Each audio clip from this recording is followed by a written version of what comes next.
অবশেষে অপেক্ষার পালা শেষ। দীর্ঘ সময়ের প্রতীক্ষা আর বিশ্বজুড়ে কোটি ভক্তের আগ্রহের পর পর্দায় ফিরলেন পপ সম্রাট মাইকেল জ্যাকসন। আন্তর্জাতিকভাবে মুক্তি পেয়ে বহুল আলোচিত বায়োপিক মাইকেল আর মুক্তির প্রথম দিনেই সিনেমাটি বক্স অফিসে ঝড় তুলেছে।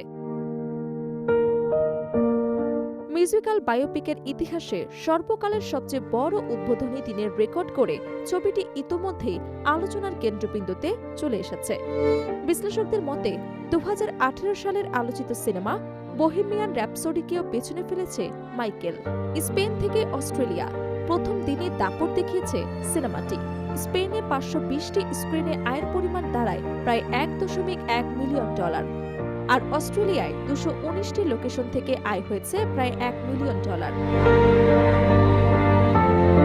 বিশ্বের বিভিন্ন দেশের মতো বাংলাদেশের স্টার সিনেপ্লেক্সেও মুক্তি পেয়েছে সিনেমাটি। প্রথম দিনেই সিনেমাটি দেখতে হলে ভিড় করেন দর্শকরা। সামাজিক যোগাযোগ মাধ্যমে আবেগঘন প্রক্রিয়ায় ভাসছেন বাংলাদেশি ভক্তরা। অনেকে একে শৈশবের কিংবদন্তিকে আবারও পর্দায় ফিরে পাওয়া হিসেবে অবহিত করেছেন। অন্টারিও ফুকো পরিচালিত এই বায়োপিকে মাইকেল জ্যাকসনের চরিত্রে অভিনয় করেছে তার ভাইয়ের ছেলে জাফার জ্যাকসন।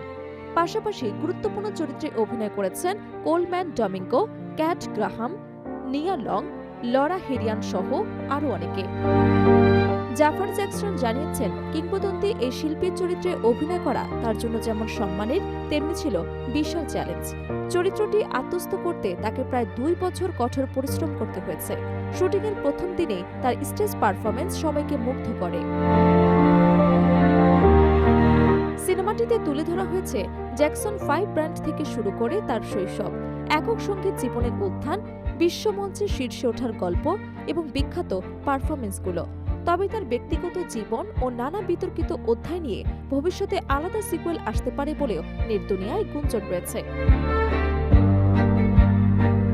এর আগে ট্রেলার মুক্তির 24 ঘন্টার মধ্যেই 5 মিলিয়নের বেশি ভিউ পায় সিনেমাটি। এখন বিশ্লেষকদের ধারণা, মাইকেল শুধু একটি বায়োপিক নয়, এটি হতে পারে আধুনিক সংগীত ইতিহাসের অন্যতম বড় বক্স অফিস ঘটনা।